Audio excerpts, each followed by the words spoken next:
कहानी को पूरा समझने के लिए कहानी के पिछले सभी भागों को ज़रूर देखें। उसका लिंक मैं आपको डिस्क्रिप्शन बॉक्स में दे दूँगी और साथ में कमेंट बॉक्स में पिन भी कर दूँगी, तो आप वहाँ से भी जाकर देख सकते हैं। यार, आप लोगों का इतना ठंडा रिस्पॉन्स मेरे शॉर्ट वीडियो पर क्यों आ रहा है? क्या आप लोगों को पसंद नहीं आ रहा है मेरा वीडियो बनाना? आप लोग कमेंट बॉक्स में अपनी राय ज़रूर दीजिएगा। और मैं डिस्क्रिप्शन बॉक्स में अपने फेसबुक और इंस्टाग्राम दोनों का लिंक आप लोगों को शेयर कर दूंगी, वहां से जाकर आप लोग मुझे फॉलो कर सकते हैं। फ़ोन की घंटी 2 बार बजकर बंद हो चुकी थी। अनुराधा ने तीसरी बार झल्लाते हुए फ़ोन उठाया। कोई नया नंबर था। हेलो, जब 2 बार फ़ोन नहीं उठाया तो समझ जाओ ना कि कोई इंसान बिजी है, अनुराधा कसकर चिल्लाई। मैं समर कौशिक बोल रहा हूँ और मुझे आपसे कुछ ज़रूरी बात करनी है। वो भी आखिर पुलिस वाला था, तैश में आ गया। हाँ तो करो। वो फिर भी विनर थी तो अदाकारी से बोली। मैं आपके घर के बाहर मोड़ पर खड़ा हूँ, बाहर आइए। अच्छा, ताकि तुम्हारे साथ देखकर मुझे 10 लोग बातें बनाएं और फिर घर पर मेरे मेलो ड्रामा हो। और वैसे एक बात बताओ, नंबर कहाँ से मिला मेरा तुम्हें? जिस हिसाब से आज तुम्हारा ट्रैक रिकॉर्ड कॉलेज से जानकर आया हूं ना मिस अनुराधा, उस हिसाब से किसी की कोई औकात नहीं है कि आपको कोई बातें सुनाए। और पुलिस वाला हूँ, बाकायदा कॉलेज के ऑफिस से निकलवा कर लाया हूँ तुम्हारा नंबर पूरे सम्मान के साथ। और कुछ पूछना है आपको? नहीं तो प्लीज़ आएंगी? नहीं, न जान न पहचान। अरे जानती ही कितना मैं तुम्हें, पुलिस वाले हो मानती हूँ, फिर भी ये लो। अब 1000 कमीनों की सरदार डरने की एक्टिंग कर रही है। मैं अर्धांग यानी तुम्हारे जीजू का दोस्त हूँ, वो मुझे बहुत अच्छे से जानते हैं। तुम्हारे घर की शादी में मैं आया था। इतना फिलहाल काफ़ी होगा मेरे हिसाब से। वो तो ठीक है, पर बहुत बारिश है बाहर, मैं कल मिलूंगी, वो उसे छेड़ने के अंदाज में बोली। प्लीज़, वो इल्तिजा कर बोला तो उसने पैर में चप्पल डाले और छाता लेकर मोड़ की तरफ चल दी। अर्धांग के कमरे के ऊपर छज्जे जैसी बनी आड़ के नीचे खड़े आशीष ने उसे देखा तो उसे यूं शरारती मुस्कान मुंह पर सजाए देख उसे कुछ अजीब लगा। वो झट से भागकर नीचे आया और उसके पीछे हो लिया। क्या है? वो पूरे भीगे हुए गाड़ी से टिक कर खड़े समर को देखकर बोली। देखो, जैसा मैं सोच रही हूँ वैसा ही बोलना, मेरा स्कोप नहीं है तुम्हारे साथ। वो जानती थी वो नेहा के लिए आया है, पर जो शो ऑफ ना करे वो अनुराधा नहीं। अरे यार, मैं वैसे भी परेशान हूँ, प्लीज़ सच बताओ, क्या जो तुम कल बोल रही थी वो सच है क्या? वो अनजानेपन का नाटक करके बोली कि तुम्हारी दोस्त आई मीन नेहा की शादी तय हो रही है। अब आया लाइन पर। अनुराधा मन ही मन खुद को शाबाशी देकर खुद से ही बोली, पर चेहरा वैसे ही सपाट रखा। तो मैं क्या घर घर खेल रही हूँ जो तुमसे कहूँगी चलो तुम्हारा गुड्डा मेरी गुड़िया, चलो शादी शादी खेलते हैं? व्हाट? वो उसकी अतरंगी बात पर ना समझी से बोला। वो बाद में समझ लेना, अभी ये बताओ नेहा का नंबर भी ऑफिस से निकलवा लाए हो ना? वो साफ साफ बोली तो कौशिक छेप गया। नहीं तो मैं क्यों निकलवाऊंगा उनका नंबर? अच्छा, मुझसे झूठ? ये जो उनका बोला है ना, यही साबित करता है कि नंबर निकाल चुके हो। और जब कुछ है ही नहीं तो यहाँ नुक्कड़ पर मेरे साथ भजिए का ठेला लगाने की पार्टनरशिप करने आए हो तुम? अच्छा अच्छा, आई एक्सेप्ट, मुझे वो पसंद है। वो जल्दी से बोला। कौन? नुक्कड़ वाली ज़मीन? नहीं, मुझे तुम्हारी दोस्त नेहा पसंद है, वो झल्लाया हुआ बोला। वो एजे की बहन भी है, ये बात पता है ना? अनुराधा आगे की बात पूरी कर बोली। मुझसे क्या हेल्प चाहिए? बस एक बार वो क्या सोचती है मेरे बारे में ये पता कर दो। ओके, मैं ट्राई कर लूँगी, पर तुम ना आज रात नेहा को फ़ोन करना। अरे ऐसे कैसे? बुरा मान गई तो? कौशिक उसे खुद को कितना भी खतरों का खिलाड़ी समझता हो, आज पाला पड़ा था उसका असली डर से, जो उसके सामने खड़ा था। हेल्प चाहिए? हाँ, तो जो कह रही हूँ करना। ओके, वो सर हिलाकर बोला। वो फिर वापस घर की तरफ मुड़ गई और कौशिक उसे देखता रहा। दूर खड़े छिपकर देखते हुए आशीष का दिल किसी अलग ही आशंका से धड़क उठा। आंखें बरबसी बरस पड़ी। अब इतनी बारिश में कौन ही लड़की किसी लड़के से मिलने क्यों आएगी? वो हारे हुए कदमों से वापस मुड़ गया। उधर अर्धांग के पास जो रावण चौधरी का फ़ोन कई बार जा चुका था, जो उसने उठाया नहीं, जानता था वो क्या बोलेंगे। वो अभी उसी सोच में खड़ा था कि उसकी नज़र पीछे खड़ी गौरांगी पर पड़ी। वो आज बेहद खूबसूरत नीली जॉर्जेट की साड़ी में थी। उसका वो दमकता हुआ चेहरा आज कुछ और ही खिल रहा था। खुले कमर तक आते हुए बाल, मांग में सजा हुआ सिंदूर, हाथों में हल्की चूड़ियाँ। जितना प्यार करता उससे वो उसे कम ही लगता था। जब भी देखता और प्यार में पड़ता। उसका सुकून थी वो, उसकी ज़िंदगी, उसका वजूद, उसकी गौरांगी सिर्फ उसकी। वो धीमे से उसके करीब आया और पीछे से उसे बाहों में भर लिया। मैं तैयार हो चुकी हूँ और फिर तैयार नहीं होने वाली।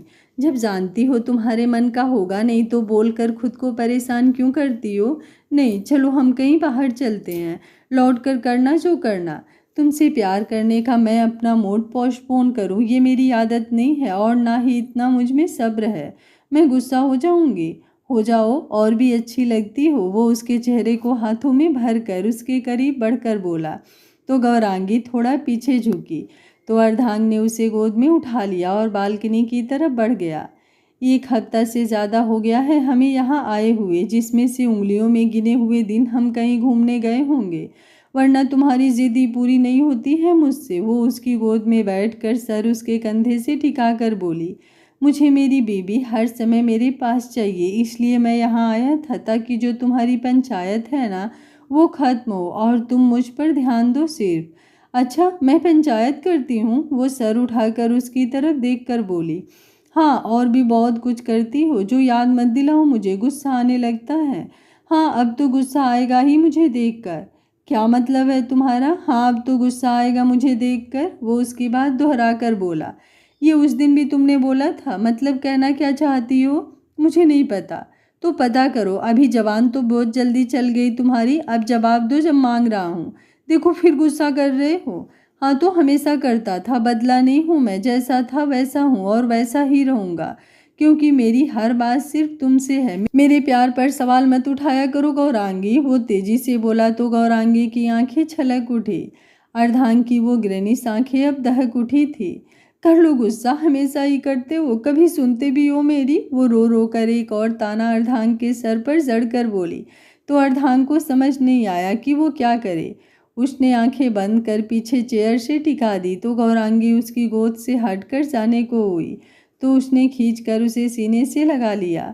मुझसे दूर मत जाया करो, वो कुछ देर बाद उसे वैसे ही अपनी बाहों में भरे हुए बोला।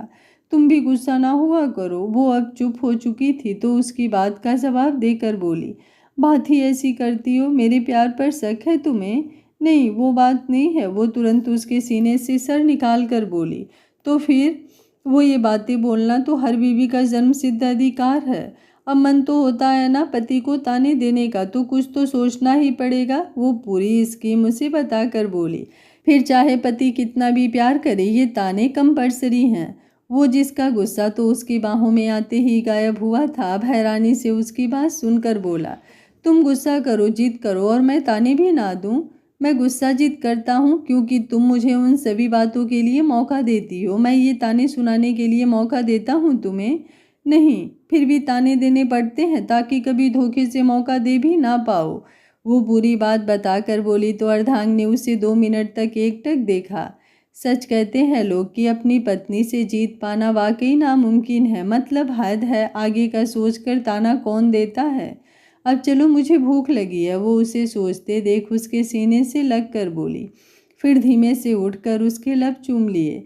अर्धांग मुस्कुरा दिया। कर दी गलती, वो उसे आंखों में भर कर बोली। क्या? वो जो उसके होठों को चूमने के लिए दोबारा बढ़ रहा था, रुक कर मदहोशी से बोला, जब मुस्कुराते हो ना तो दिल में उतर जाते हो, चलो कमरे में, वो बोली तो अर्धांग ने एक झटके से उसे बाजुओं में उठा लिया। वहीं दूसरी तरफ वृंदावन में क्या? नेहा इतनी तेज चीखी कि वहीं बैठी प्रिया के हाथ से लगभग चाय का कप छूटते ही बचा, पर अनुराधा के कानों में जू तक नहीं रेंगी। अरे नेहा धीरे, बाहर सब बैठे हैं, प्रिया बोली। भाभी, मेरी कुंडली जरा अंकल को दिखा देना, आज कहीं उसमें ये खून तो नहीं लिखा है, क्योंकि आज मैं इसका गला दबा ही दूंगी। ऐसा कुछ नहीं है, तुम चाय पियो। और अनु, क्या है ये सब? किसी भी लड़के को बोल दोगी कि इसका फ़ोन करे? गलत बात है।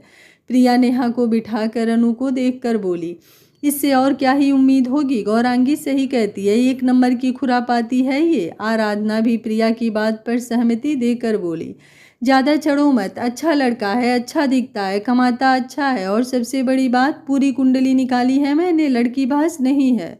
और मोस्ट इम्पॉर्टेंट बात, नेहा के दिल की भी घंटी बजती है उसे देखकर। भरोसा ना हो तो पूछ लो इससे। अनुराधा ज्ञानी महात्मा की तरह बोली तो उन दोनों ने नेहा की तरफ देखा तो वो झेप गई। तो वो दोनों मुस्कुरा दी। ये सच है नेहा? आराधना बोली तो नेहा शर्म से कुछ लाल हुई और उन्हें उनकी बात का जवाब मिल गया। फिर भी नंबर नहीं देना था, प्रिया बोली। शरीफ मत बनो भाभी, शरीफ तुम हो रहे। हाँ, सारी शराफत का ठेका इनके पास है, नेहा तुनक कर बोली। अच्छा वो छोड़ो, अब आगे सुनो, वो राजदारी से बोली। तो वो तीनों आगे बढ़कर उसकी सुनने लगे। उसे जाने दीजिए पापा, कब तक सेल्फिश बने रहेंगे? आपके इसी बिहेवियर की वजह से अर्धांग आपसे दूर ही रहा है हमेशा। अनिमेष, जोरावर चौधरी चीखे। आज नहीं दादाजी, वो जोर से बोला कि आज विक्रम, संग्राम, अभियंता और कुलवंती सब खामोश रह गए। हुआ ऐसा, अर्धांग के कुछ कामों को पूरी तरीके से बंद करने का फैसला जोरावर चौधरी को पसंद नहीं आया और उन्होंने इसी बात पर चर्चा आज संग्राम और विक्रम से की। मैंने तो नहीं कहा कि वो ये काम करे, मैंने तो हमेशा कहा कि वो मेरे साथ बिजनेस में आए। क्यों आए बिजनेस में वो पापा? हमेशा सिर्फ आप लोगों के लिए वो अपनी ज़िंदगी का दाव क्यों खेले? अब वो वही करेगा जो वो चाहता है। लल्ला, तुमको इन मामलों में पड़ने की ज़रूरत नहीं है। अर्धांग खुद अपना अच्छा बुरा जानता है। बात बिगड़ते देख कुलवंती आगे आकर बोली। कब तक माँ, कब तक? अब तो जहर निकाल दीजिए अपने मन का। पापा ने किया जो किया। अरे मैं तो अर्धांग की माँ को भी दोषी मान लूँ, पर अर्धांग कहाँ गलत है माँ? मानता हूँ आपने गौरांगी को अपनाया, मुझे खुशी हुई, पर अर्धांग को आपने आज तक नहीं अपनाया। जिस हक के छीन लेने का आपको डर है ना माँ, वो हक तो उसने खुद मुझे दे दिया है, इस पूरी प्रॉपर्टी से खुद को किनारे करके। अनिमेष भरी हुई आंखों से बोला तो कुलवंती ने हैरानी से उसकी तरफ देखा। और चाची आप, जिन्होंने कभी उसकी अच्छाइयों को ना देखा, उसकी बुराई से हमेशा माँ के कान भरे, जानती हैं आपकी नेहा के लिए उसने खुद के दम पर एक प्रॉपर्टी खरीदी है जो वो उसके फ्यूचर के लिए उसे देने वाला है, उसकी शादी के बाद। किस कदर मतलबी हैं आप लोग? आप लोगों के लिए अपनी जान भी दे देना, वो तब भी पराया ही रहेगा। आज अनिमेष ने जो भी था उसके दिल में बोल दिया। शायद ज़रूरी था, वो भी आज खुद को हल्का महसूस कर रहा था। चलो सोना, वो आगे बढ़कर सोना के पास जाकर बोला और बाहर की तरफ चला गया। आज उसे सोना को दोबारा डॉक्टर के पास लेकर जाना था, लेकिन उससे पहले ही ये सब हो गया। माहौल की खामोशी आज हवेली वालों के लिए कुछ और ही रुख ले आई थी। उधर रात तक जब वो घर वापस आया तो बिल्कुल नॉर्मल था। सोना को उसने दोबारा चेकअप करवाए थे और रास्ते में अर्धांग से उसकी एक बार बात हुई तो उसका खराब हुआ मूड कुछ सही हो गया। जब आया तो उसने नेहा को आशीष के कमरे में खाना लेकर जाते हुए देखा। उसे कुछ अजीब लगा क्योंकि आशीष खाना खाने में कभी लेट नहीं करता था। वो सोना को रूम में छोड़ता हुआ आशीष के रूम की तरफ बढ़ा। इसे क्या हुआ? उसने आशीष को बिस्तर पर लेटे हुए देखा तो पूछा। पता नहीं भाई, खाना खाने आए ही नहीं और आज इन्हें गांव जाना था कह रहे थे, वो भी पता नहीं क्या हुआ। ओए क्या हुआ? अनिमेष बिस्तर पर कूदते हुए बोला। कुछ नहीं भाई, आशीष मुश्किल से उठकर बोला। तो उसकी लाल हुई रंगत और लाल आंखें देख अनिमेष ने उसका सर छुआ। उसे बहुत तेज बुखार था। नेहा, इसे बुखार है, तू बारिश में भीगा था क्या? नहीं भाई, मैं क्यों भीगूंगा, वो मुंह बनाकर बोला। अच्छा तो ठीक है, नेहा जाओ माँ से बोलो डॉक्टर को बुलाएं, वो बोला तो नेहा भागती हुई नीचे गई। अब एक नया सयापा हवेली में शुरू हुआ और सबका ध्यान उसी तरफ हो गया। आशीष को बुखार बचपन से कभी जल्दी उतरता नहीं था, ऊपर से चाची अम्मा का डर, सब हाथों हाथ ही उसका करने लगे। रात को 11 बजे जब नेहा का फ़ोन बजा तो वो वहीं थी। नया नंबर देख उसे अनुराधा मैडम की भविष्यवाणी का ख्याल आया, लेकिन अब उठाना तो था ही, वरना समर बार बार फ़ोन करता और घर वाले आशीष को छोड़ उसके ऊपर ध्यान देते। फिर वो धीरे से साइड गई। हेलो, फ़ोन उठाकर बहुत धीरे से बोली। हेलो, मैं समर कौशिक, आपको याद है ना, मैं आपसे शादी में मिला था और कॉलेज में भी। समर पूरी बात बताकर बोला ताकि वो रॉन्ग नंबर ना समझ ले। हाँ हाँ जानती हूँ, फिलहाल मैं आपसे अभी बात नहीं कर सकती, कल करें, वो एकदम बोली। समर को बहुत हैरानी हुई, पर उसके लिए इतना ही काफ़ी था कि उसने पहचाना, प्लस कल फ़ोन करने को भी बोला। पक्का कल करूँ फ़ोन? हाँ, वो घबराहट में बोली क्योंकि सब अभी जग रहे थे। ओके कल करूँगा, बाय। समर ने फ़ोन काट दिया तो ना चाहते हुए भी नेहा के चेहरे पर मुस्कान सज गई। उसका यूँ बात मान लेना उसके दिल को धड़का गया। उधर रात के 11 बजे शास्त्री भवन में एक अलग ही युद्ध छिड़ा हुआ था। दो मुहा है तू ना पीटे, ललिता चिल्लाई। अच्छा वो कैसे? कान्हा तकिया गोद में रख कर बोला। आज जगमोहन जी और श्याम मोहन दोनों घर पर नहीं थे, मथुरा किसी पूजा में गए थे, तो आज ये मौका कैसे गंवाते ये लोग। कह रहा था बुआ तुम मधुबाला लगती हो, भ्रम था मेरा, बेचारी मधुबाला जिंदा होती तो मेरी बात सुनकर कितना बुरा मान जाती। हाँ हाँ, अपनी सगी बुआ से ज़्यादा तुझे उस मधुबाला की पड़ी है। बिल्कुल, क्यों ना पसंद हो, उसकी सबसे बड़ी खूबी देखी है आपने कभी? नहीं, हमने तो कछु ना देखा, तू ही बता दे ज्ञानी बाबा। वो अपने घर में रहती है और मैं अपने घर में। कभी मेरे घर आने की मुझे हड़ने की जिंदा होती तब भी जिद ना करती। अच्छा मैं तुझे हड़ती हूँ? जितना आप कहती हैं उतनी बेवकूफ़ है नहीं आप। वो पलटकर उन्हीं की खटिया पर दोबारा पसर कर बोला। यही तो लड़ाई की वजह थी, बारिश की वजह से लाइट खराब हुई तो अंदर गर्मी की वजह से कोई लेट नहीं पाया। सब तो जैसे तैसे सेट हुए, बस कान्हा ही बुआ के पल्ले बधा। अब कान्हा तो कान्हा था, वो कह रहा था कि बुआ से हर 5 मिनट के बाद हाथ पंखा करने को, जिससे ललिता बुआ की नींद खराब होती और धीरे धीरे माहौल लड़ाई का हुआ। ये लो बैठी हो तो पंखा करो, कुछ तो फायदा हो मुझे अपने सर पर आपको बिठाने का। तेरे सर पर बैठी हूँ मुए, अपने भाइयों का खाती हूँ, और जो गेहूँ आपके भाई खरीद के लाते हैं वो चक्की से पिसवा कर मैं ही लाता हूँ, तो आधा तो मेरे ही सर पर बैठी हैं आप। वो पलट कर बोला। देख लेना तेरी बीवी से गिन गिन कर बदले लूँगी मैं। उसकी टेंशन ना है मुझे, एक तो तब तक आप जिंदा नहीं बचोगी और बाकी बची भी तो ऐसी बीबी लाऊंगा जो आपको सबसे पहले आकर परलोक यात्रा करवा दे। मैं शर्त रखूंगा ना उसके आगे। बुआ आउट तो तुम इन होंगी मेरी लाइफ में, वो तुरंत मान जाएगी, आखिर मैं इतना सुंदर हूं ना, कौन मुझे खोना चाहेगा। अच्छा तू सुंदर है? अरे तू तो बंदर है बंदर। अच्छा तो इस हिसाब से आप बदरिया हुई, क्योंकि आप ही कहती हैं ना कि मैं और केशव भाई आपकी तरह हैं। तू नहीं, सिर्फ मेरा केशव। बात मत बदलो ललिता देवी, वो इतरा कर बोला। तो अब पास लेटा केशव उनकी इस बकबक से परेशान होकर चिल्ला उठा। कान्हा प्लीज रहम कर, सो जा मेरे बाप, और बुआ आप भी, मुझे कल ऑफिस जाना है और हमें भी बहुत काम है। आसपास चारपाई बिछा कर लेटे हुए घर के बाकी लोग भी बोले, सिवाय अनुराधा के। मैंने कब मना किया है, मुझे भी कल सुप्रिया दीदी को लेने जाना है। कान्हा ललिता देवी को घूर कर देख कर बोला, तो उन्होंने पहलू बदल लिया। फिर थक हार कर कान्हा के ऊपर पंखा करना शुरू कर दिया, वरना फिर वो दोबारा 5 मिनट बाद उठकर उन्हें पंखा पकड़ाता तो सब दोबारा सो चुके थे। और अब बारी अनुराधा मैडम की थी उठने की। उसका फोन गुनगुना उठा। अनुराधा, पास लेटी प्रिया चिल्लाई। हाँ हाँ क्या है भाभी, आधी रात को मुझे भाई समझ रही हो क्या? वो वैसे ही आंखें बंद किए हुए बोली। नहीं तुझे ही समझ रही हूँ, क्योंकि आधी रात को तुम्हारे भाई का फ़ोन नहीं बजता। देखो आधी रात को कौन है, वो बोली तो उसने फ़ोन उठाया। नेहा वो नंबर देख कर बोली, इसको इतना अच्छा लड़का दिया बात करने को, पर नहीं, इसे मेरा ही सर खाना है, हद है। उठा लो फ़ोन, वो लड़का तुमने ही तैयार किया है ना उसके लिए, तो कुछ गड़बड़ ना कर बैठा हो। आखिर कुछ तो असर हो गया होगा उस पर तुम्हारा। कहकर प्रिया ने करवट ली और आलसी अनुराधा ने उठना फिर भी मुनासिब ना समझा।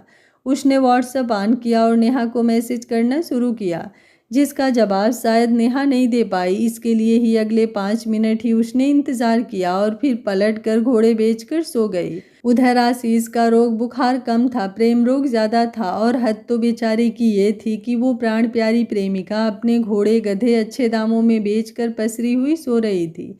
अब देखना बड़ा दिलचस्प होगा कि हमारे भोले भाले आशीष कैसे इस तूफान को अपनी ज़िंदगी में एंटर करवा पाते हैं। उधर अर्धांग और गौरांगी अपने हनीमून के सुनहरे और दिल छू लेने वाले पल बिता रहे थे।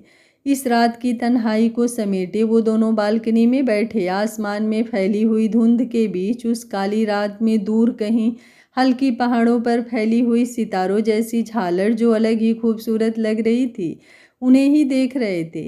या फिर सिर्फ गौरांगी देख रही थी, क्योंकि अर्धांग वो तो हमेशा की तरह उसमें समाया हुआ था। अर्धांग, गौरांगी के लब हिले तो अर्धांग के फिसलते हुए उसकी गर्दन पर लब थम गए। वो कभी कभी ही उसका नाम लेती थी और जब लेती अर्धांग को टूट कर प्यार आता था उस पर। फिर से बोलो अर्धांग, वो कुछ शर्म से लाल हुई रंगत लिए पलके झपका कर बोली। तो अर्धांग ने 2 पल उसकी वो सुर्ख हुई रंगत को देखा। वो धीमे से आगे बढ़कर उसके लब अपने लबों में समेट लिए। मोहब्बत के तन्हा पल ज़िंदगी में सिर्फ रूमानियत के लिए ही नहीं होते, कभी कभी खुद को समझाने के लिए। यूँ कहीं अकेले अपने हमसफ़र के साथ अपनी यादें ज़रूर बनाएं।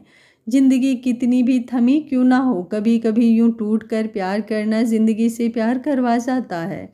कोई माने या ना माने, पैसा शोहरत नाम सब कुछ हो जाए, पर उसमें एक यूं बिखर कर प्यार करने वाले हम सफ़र की अगर कमी हो तो वो सब बेमानी सा हो जाता है, निरर्थक हो जाता है। आज अर्धांग और गौरांगी वापस आने वाले थे और सुबह से गौरांगी पैकिंग में जुटी हुई थी और अर्धांग बेड पर लेटा आराम से मोबाइल में घुसा हुआ था। कुछ मदद कर दो पतिदेव, वो कमर पर हाथ रख कर बोली। मैंने तो पहले ही कहा था, पर तुम्हें ही मेरी मदद नहीं चाहिए थी। जो आप कर रहे थे उसे मदद नहीं रोमांस कहते हैं। हाँ तो मैं अपनी मदद कर रहा था ना। अर्धांग उठकर उसकी तरफ आकर बोला। हम और कुछ दिन रुके यहाँ। अर्धांग उसके कमर पर हाथ लपेट कर उसके कंधे पर सर टिका कर बोला। मैंने तो नहीं कहा अभी चलो, आपका ही आर्डर है। अगर यही बात मैं कहती ना तो किलो के भाव से ताने मिलते मुझे। आशीष की तबीयत नहीं ठीक है। चाची अम्मा और बाकी सब वृंदावन आ रहे हैं और तुम जानती हो चाची अम्मा ने मुझे याद किया है तो मैं उनकी बात काट नहीं पाया। जानती हूँ, तो इतना टेंशन किस बात की? हम कितने दिन एक साथ रहे यहाँ और फिर हमारा परिवार है वहाँ। वो पलट कर उसके गाल पर हाथ लगा कर बोली। वहाँ जाकर बिजी हो जाती हो तुम और मुझे गुस्सा आता है फिर। वो रूठा हुआ सिकवा कर उससे बोला तो गौरांगी खिलखिलाकर हंस पड़ी। मन नहीं भरता तुम्हारा भी? तुम दिल हो मेरा, जो जिस्म में नहीं तो कुछ भी नहीं। और तुम सांसें हो मेरी, जिसका एक पल भी एहसास ना मिले तो ज़िंदगी ख़त्म होने लगती है। गौरांगी पलट कर बोली। तो फिलहाल अभी के लिए मैं तुम्हें एक्स्ट्रा सांसें दे देता हूँ, फिर तुम गाड़ी में कुछ करने ही नहीं दोगी। वो उस पर झुक कर बोला। नहीं अभी नहीं, मुझे बहुत काम है। वो जल्दी जल्दी बोली। लेकिन अर्धांग तो अर्धांग था, उठाकर उसे बेड पर ले आया। कभी तो मानो, वो बेचारगी से बोली। नहीं कभी नहीं, इस मामले में हमेशा तुम माना करो मेरी। बोल वो उसके लबों को खुद में उतार चुका था। क्या है? कल जो घोड़े गधे बेचे थे उनका पैसा लेकर अनुराधा मैडम सुबह के 10 बजे नेहा के सामने हाजिर हुई थी। क्या है? फ़ोन क्यों नहीं उठाया था कल मेरा? नेहा बोली। देखो, रात को हमेशा फ़ोन अपने बॉयफ्रेंड को करते हैं, होने वाले पति को करते हैं। दोस्तों की नींद हराम नहीं करते, उन्हें सोने देते हैं। अनुराधा उसके पास बैठकर बोली। फ़ोन आया था मेरे पास कल। वो कुछ देर चुप रहकर उससे बोली। अच्छा फिर क्या बात हुई? अनुराधा तुरंत बोली। क्या हुई? आशीष भाई की तबीयत ठीक नहीं है। कल पूरी रात हम सब वहीं रहे। अब सबके सामने कैसे करती? आज के लिए बोल दिया है मैंने। और जानती हो चाची अम्मा आ रही हैं। अच्छा वैसे क्या हुआ? कल तक बिल्कुल ठीक था। वो बेपरवाही से बोली। पता नहीं वो क्या है ना, उनका बुखार इतनी जल्दी उतरता नहीं है ना, तो सबको टेंशन हो गई थी। अभी भी बुखार है? अच्छा मैं उन्हीं के कमरे में जा रही हूँ, तू भी चलना अनुराधा। ओके, वो उसके पीछे चलते हुए बोली। बेड पर लेटे हुए आशीष ने आंखें खोली तो नज़र सीधा नेहा के साथ पीछे आ रही गुलाबी कुर्ती और ब्लैक स्लैक्स पहने अनुराधा पर पड़ी। उसका दिल खुश हो गया, ये सोचकर कि वो शायद उससे मिलने आई है। भाई अब कैसी तबीयत है आपकी? नेहा बोली। मैं ठीक हूँ। वो एकटक अभी भी अनुराधा को देख रही थी, जो अभी ना जाने किस सोच में थी। तुम मुझसे मिलने आई हो? आखिरकार बेचारा खुद ही बोला। नहीं, वो तो मुझे नेहा ले आई। वैसे क्या हुआ तुम्हें? कल तक तो ठीक थे ना? बेचारा बुझ सा गया एकदम। इतना भी सच क्या बोलना, बस रोने की ही कमी थी। नहीं बस ऐसे ही, वो दोबारा बेड पर लेटकर बोला। अच्छा नेहा, मैं तुमसे बाद में मिलती हूँ। अभी घर पर बता दूँ जाकर, वरना माँ कहेगी कि बता देना चाहिए। वो देखने दिखाने का प्रोग्राम होता है ना जब कोई बीमार होता है तो। बाय बोल वो फट से भागकर रूम से बाहर हुई। उधर शाम तक हवेली में एकदम सब परफेक्ट हो गया। चाची अम्मा सुनैना और अभय के साथ प्रकट हो चुकी थी। आशीष का बुखार घटने के बजाय बढ़ चुका था। डॉक्टर पर डॉक्टर जोरावर और संग्राम ने बुला लिए थे। का कहा डॉक्टर ने? जोरावर? चाची अम्मा फिक्र से बोली। सब कुछ ठीक है चाची, बस पता नहीं बुखार क्यों नहीं उतर रहा। हमने तो कल ही विक्रम से कहकर आशीष की खून की जांच भी करवा ली थी, सब सही है। तो क्या हुआ इसको? अरे एक तो इसका ये बुखार उतरता नहीं जल्दी, ऊपर से कुछ समझ ही नहीं आ रहा है हुआ क्या है। चिंता ना करें आप, आज दवाई दी है, कल हम हॉस्पिटल लेकर जाएंगे फिर। ये ठीक है, वो पल्लू संभाल कर बोली। अर्धांग, तुझे क्या लगता है आशीष कुछ अलग बिहेव नहीं कर रहा? ये इतना तो सीरियस कभी नहीं रहता था। अनिमेष अर्धांग के पास जाकर बैठा। वो दोनों अभी अभी ही आए थे और आते ही चाची अम्मा से मिलकर अर्धांग आशीष के कमरे में ही आया था। वो बीमार है भाई, और ऐसी हालत में वो नाचेगा नहीं। अर्धांग अनिमेष की तरफ घूरता हुआ बोला। नहीं वो तो है, पर बात कुछ और है, पूछना पड़ेगा इससे। तुम ऐसा करो ना, चाची अम्मा को उठाकर नीचे ले जाओ, वो तुम्हारी बहुत बात मानती हैं। फिर तुम भी इसके पास आना, इसकी तुम्हारे आगे डर से ज़बान ज़्यादा अच्छी खुलती है। मैं ऐसा कुछ नहीं करूँगा। और ये आपके दिमाग में उल्टे सीधे ख्याल आते कहाँ से हैं? अब तेरे दिमाग में तो गुस्सा भरा रहता है, तो भगवान ने बाकी सब बुद्धि मुझे दे दी है, वरना क्या होता है तुम सबका। अनिमेष ने उसके कंधे पर हाथ रख हंसकर कहा तो अर्धांग ने उसकी तरफ नज़र घुमाई। घूरना बंद कर, डर लगता है। अनिमेष पीछे हटकर बोला। वादे के मुताबिक नेहा के पास समर का फ़ोन आया तो वो भागती हुई शास्त्री भवन में एंटर हुई। क्या हुआ? अरे ऐसी क्या आफत हुई है? आराधना उसे यूं देख कर बोली। पानी, वो बोली तो प्रिया ने तुरंत उसे पानी दिया। अब बता। वो फ़ोन आ रहा है। वो फ़ोन प्रिया की तरफ घुमाकर बोली। हाँ तो उठाओ ना, यहाँ क्या मुहूर्त निकलवाने आई हो? अनुराधा जो अभी अभी बाहर से आई थी लपक कर उसके हाथ से फ़ोन लेकर बोली। तुम्हारा गला दबा दूंगी एक दिन मैं, जानती हो ना घर में कर्फ्यू लगा है, चाची अम्मा आई हैं, वहाँ कैसे करती? तुम्हारी वजह से हो रहा है ये सब, नेहा तड़क कर बोली। एक तो तुम लोगों को मेरी कदर नहीं है, अच्छे अच्छे लड़के ढूंढ कर दो तुम लोगों को, हस्बैंड मटेरियल टाइप, ऊपर से बातें सुनो। हाँ तो एक झोला रख कर उसमें 10-15 लड़कों की फ़ोटो डाल, शादी करवाने का बिजनेस क्यों नहीं शुरू करती तुम? नेहा पलट कर बोली। अब फ़ोन उठाओगी कि उसका रिश्ता मैं वाकई पड़ोस की गुड़िया के लिए लेकर जाऊं? कल ही उनकी मम्मी ताई जी से कह रही थी कि केशव की माँ कोई अच्छा कमाऊ लड़का हो तो बताना। अनुराधा इतरा कर बोली। सच में मार दूंगी मैं तुम्हें। नेहा फ़ोन उठाकर साइड में जाकर बोली। देखा देखा, खुद को पसंद है पर कहना मुझे ही है। वैसे दीदी घर बड़ा शांत है, कहाँ है सब? कान्हा सुप्रिया को लेने गया है, अभी आया नहीं। बाकी बुआ माँ और चाची केशव सब हवेली गए हैं गौरांगी से मिलने और आशीष को देखने। उसकी तबीयत खराब है ना? आराधना एक सांस में बोली। बस बस समझ आ गया मुझे। वैसे बीमार होना भी मज़े की चीज़ है, सब देखने आते हैं, हाथ में खाना पीना सब कुछ, कोई काम नहीं और फ्री का एंटरटेनमेंट। कान्हा जो सुप्रिया का बैग पकड़े अंदर आया ही था, अनुराधा की बात सुनकर बोला। अच्छा वो कैसे? अरे सुनती नहीं हो, कैसी बातें करती हैं औरतें जब वो आपको देखने आती हैं। भरोसा ना हो तो चलो जीजू के घर, लाइव टेलीकास्ट दिखा देता हूँ। हाँ हाँ चल चल, मज़ा आएगा। कोई मुझे भी पूछ लो, अभी अभी घर आई हूँ। सुप्रिया उन दोनों की तैयारी देखकर बोली। पीली बनारसी साड़ी और फुल ऑन मेकअप के साथ वो सांवली सलोनी बड़ी सुंदर लग रही थी।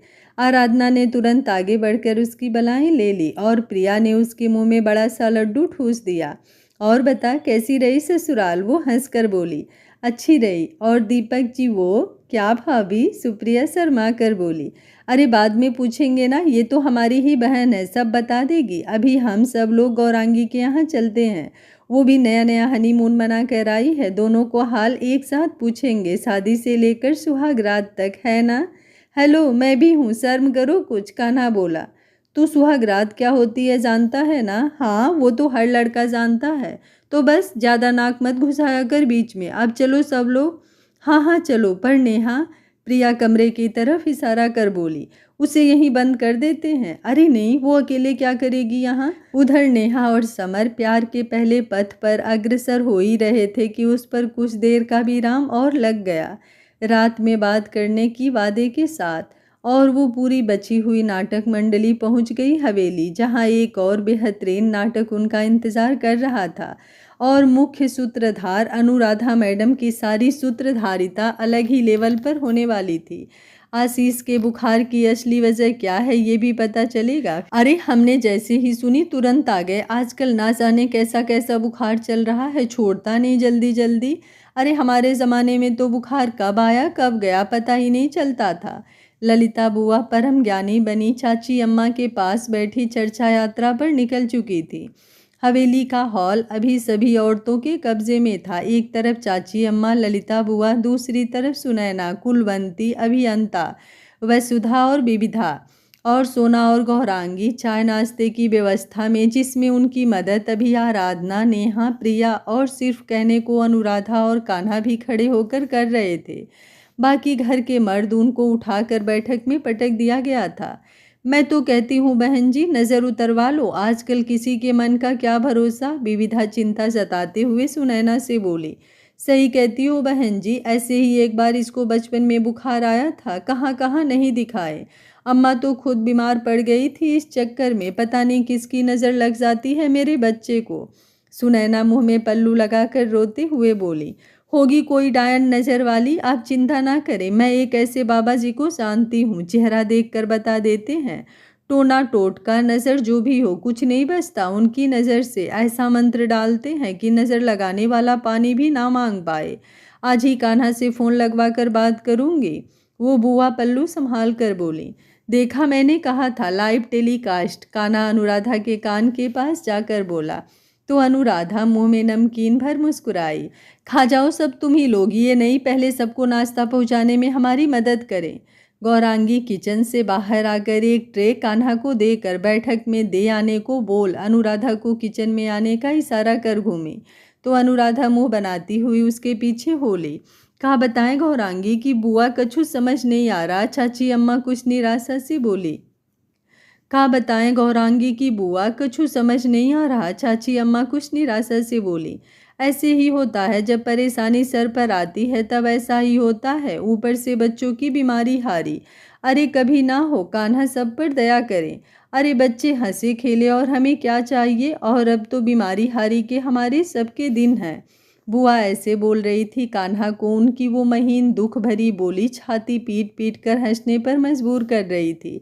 मैं जा रहा हूँ। क्यों, अब तुझे क्या हुआ? अनुराधा जो अभी ही सबको चाय पकड़ा कर आई थी, उसकी बात सुनकर बोली।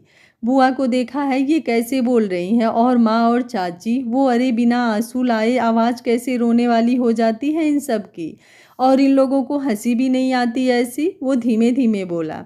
तो किचन से बाहर आती गौरांगी ने उन दोनों को घूरा।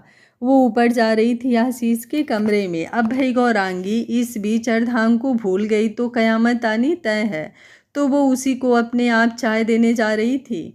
इधर आशीष के कमरे में अनिमेष उसके ठीक सामने बैठा हुआ उसे एकटक देख रहा था, और खिड़की के पास अर्धांग हाथ बांधे खड़ा था, जिसे अनिमेष जबरदस्ती लाया था ताकि आशीष सच जल्दी बोले। सच बोल, क्या बात है? कुछ नहीं भाई, आप ऐसे क्यों पूछ रहे हैं? आशीष, जिस बेचारे का बुखार अभी ढंग से उतरा नहीं था, उलझे हुए बालों के साथ मुंह बनाकर बोला। मुझसे झूठ? अगर तूने सही बात नहीं बताई कि तेरा बुखार की वजह से मुंह कम, बाकी किसी और बात से ज़्यादा बना है, तो सोच लेना, तुझे अर्धांग के साथ आज ही दवाई लेने हॉस्पिटल भेजूंगा। और फिर क्या होगा? अनिमेष शरारत मगर खतरनाक तरीके से बोला। भाई आप डरा रहे हैं मुझे। अच्छा, तूने जो हमें डराया वो देख, चल के नीचे इसकी ससुराल से एक एक बंदा आया है तुझे देखने। अब बस मेरी ससुराल बाकी है, वो भी कल आ जाएंगे। जानता है ना, जब ससुराल वाले होते हैं आसपास तो हमारी बीबियां हमें कुछ नहीं समझती, एक कप चाय तक नहीं पूछती हमें, कितना बुरा लगता है हमें। अनिमेष नाटकीय दुख से बोला। इसे क्यों पड़ी होगी हमारी? इसके बीमार होने के चक्कर में मुझे मेरा हनीमून छोड़कर आना पड़ा बीच में। मेरी इकलौती बेबी जब से आई है एक बार भी मुझे नहीं मिली सही से देखने को। इस बार अर्धांग उसके सामने आकर बोला तो आशीष सहम गया। भाई मैंने नहीं कहा था आपको आने के लिए। अच्छा, चाची अम्मा तो तेरी वजह से आई हैं, उन्होंने तो कहा। अब बको मुझे क्या प्रॉब्लम है, पढ़ना। अर्धांग वार्निंग देता हुआ बोला तो आशीष सहम गया और अनिमेष को अपना प्लान सक्सेस होता दिखा। वो भाई मुझे ना, हाँ तुझे, मुझे, जल्दी बोलो। मुझे अनुराधा से शादी करनी है और वो किसी और को पसंद करती है, वो एक झटके से बोला और आंखें बंद कर ली। क्या? वो दोनों तो बोल नहीं पाए, पर दरवाजे पर खड़ी गौरांगी के होश उड़ गए। अर्धांग बिजली की फुर्ती से उसके पास पहुंचा और चाय का कप उसके हाथ से लेकर उसकी तरफ देखा। सुना तुमने आशीष भाई ने क्या कहा? गौरांगी तुरंत अर्धांग की तरफ देखकर बोली। हाँ सुना, वो अनुराधा को पसंद करता है और उससे शादी करना चाहता है।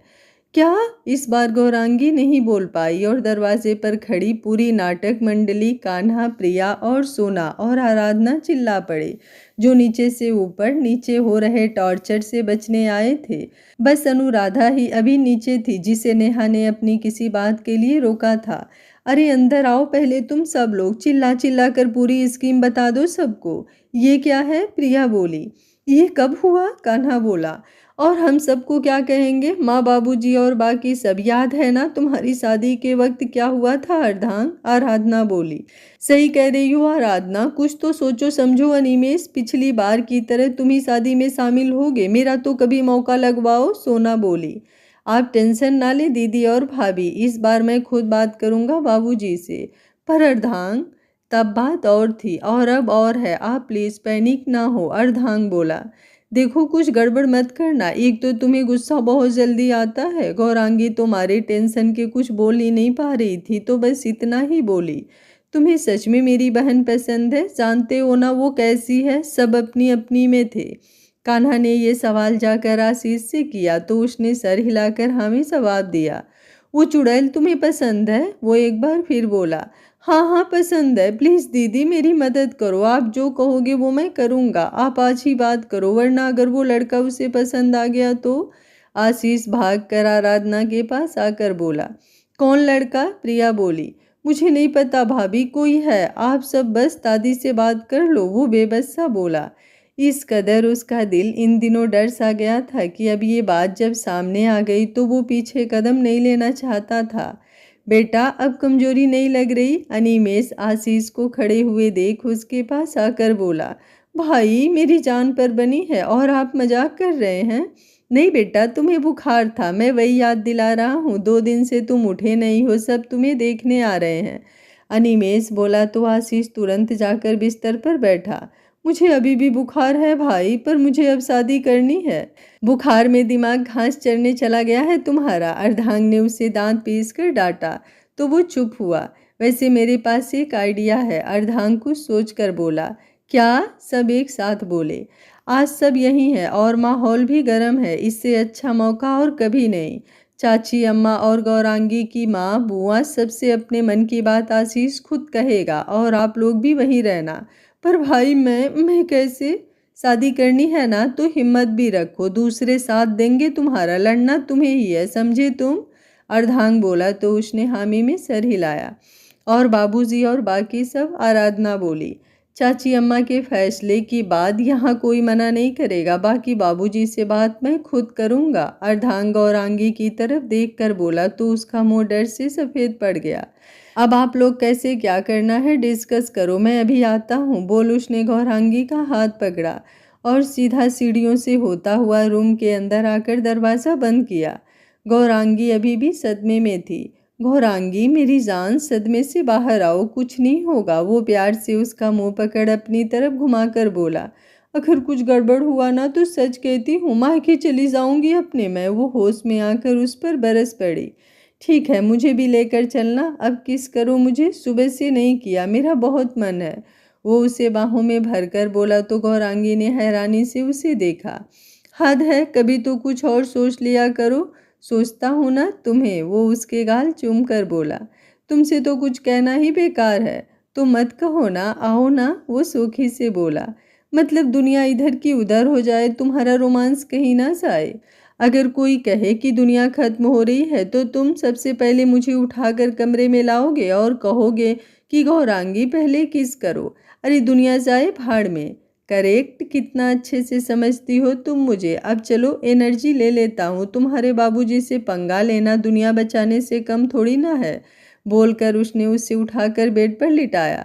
सिर्फ किस करोगे और कुछ नहीं, मुझे नीचे जाना है, वो जल्दी जल्दी बोल रही थी। वो मेरे मन से, अब बोलना बंद करो। नहीं, मैं लेटकर किस नहीं करूँगी, वो तो खड़े होकर भी कर सकती हूँ, कहकर जैसे ही वो बेड से उठने को हुई, अर्धांग ने एक झटके से उसकी कमर पकड़ अपनी तरफ खींचा।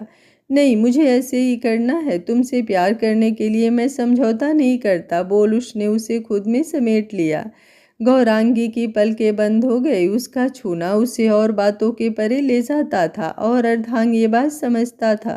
गौरांगी के मुंह पर चिंता की लकीरें उसे पसंद नहीं थी। एक नज़र उसके सुकून उतरे हुए मुखड़े को देख उसने भी अपनी पलकें बंद की और उसके पूरे चेहरे को चूमकर उसे मोहब्बत से अपने बाहों में भर लिया और गौरांगी के चेहरे की मुस्कान गहरी हो गई। आज का पार्ट आप लोगों को कैसा लगा कमेंट बॉक्स में अपनी राय ज़रूर दीजिएगा और कल का पार्ट बहुत ही ज़्यादा इंटरेस्टिंग और ब्यूटीफुल होने वाला है, तो देखना बिल्कुल मत भूलिएगा। Thank you for watching. मिलते हैं कहानी के अगले भाग में, तब तक स्वस्थ रहिए, मस्त रहिए, अपना ख्याल रखते रहिए।